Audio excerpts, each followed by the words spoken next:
Je suis Florence Delnef, donc je suis restauratrice d'œuvres sur papier. Je suis spécialisée dans la restauration des papiers peints anciens. Et nous sommes ici dans mon atelier à Paris.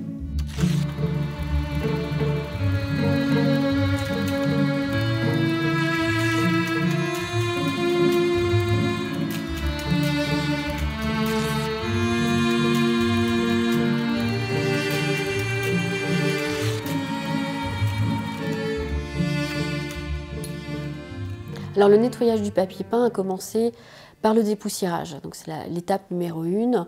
On l'a gommé avec des gommes spécifiques qu'on appelle des gommes éponges. Ce sont des gommes très très douces qui permettent de dépoussiérer sans risque le papier peint sur son recto et son verso. Après cette étape, nous avons effectué un nettoyage à queue. Donc l'eau est utilisée en tant que solvant des produits de dégradation qui sont souvent eux qui sont responsables du jaunissement des œuvres anciennes et notamment donc, de notre papier peint. Donc, nous avons utilisé une fibre capillaire gorgée d'eau que nous avons posée sur le verso.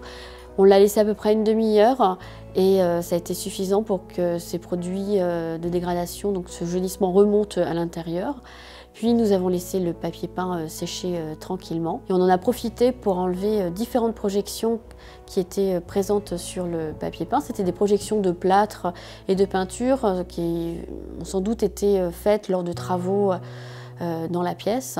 On a donc utilisé des scalpels qui sont ces tout petits cutters, on peut dire, avec de petites lames extrêmement aiguisées, mais qui permettent un travail très précis d'enlever exactement ce dont on a besoin, sans toucher à la couche d'impression du papier peint.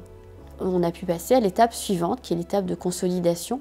Donc il y avait quand même beaucoup de déchirures. Donc les déchirures se réparent grâce à des petites bandelettes de papier japonais que l'on imprègne de colle d'amidon et que l'on pose sur le verso délicatement sur toutes les déchirures présentes. Une fois cette étape réalisée, on passe à l'étape de consolidation générale, parce que le papier peint est fragilisé, c'est des papiers qui ont quand même 200 ans. Donc on colle un papier japonais aussi à la colle d'amidon sur toute la surface du verso du papier peint. Alors le papier japonais est un papier qui est fait à partir de fibres de kozo. Donc c'est une fibre particulière, ce sont des très très longues fibres qui sont très solides, qui permettent d'avoir des papiers qui sont extrêmement fins, mais avec une résistance très très grande, beaucoup plus grande que nos papiers européens par exemple. Alors l'entoilage consiste à coller un papier sur une toile. Cette toile en fait a pour but de renforcer la structure et c'est surtout utilisé pour les très grands formats et notamment dans le cas des papiers peints parce qu'on va remonter non pas les papiers peints directement sur le mur comme ils étaient collés avant, mais on va les remonter fixés sur des structures, sur des châssis, un peu comme des tableaux. Ça permet soit de démonter si besoin est le décor, mais aussi de l'éloigner un peu du mur et des différentes problématiques que peut poser un mur en termes de dégradation dans le temps ou de dégâts des eaux par exemple. Oui, ça renforce en fait le papier puisque la toile vient consolider l'ensemble, donc limiter les mouvements aussi lors des variations d'humidité par exemple. Et c'est un support de montage solide et pratique à mettre en œuvre.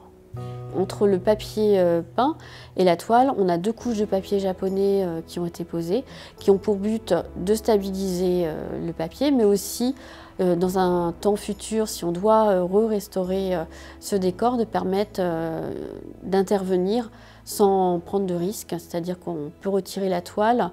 Il y a 2 couches de papier intermédiaires entre la toile et l'œuvre, ce qui forcément la protège.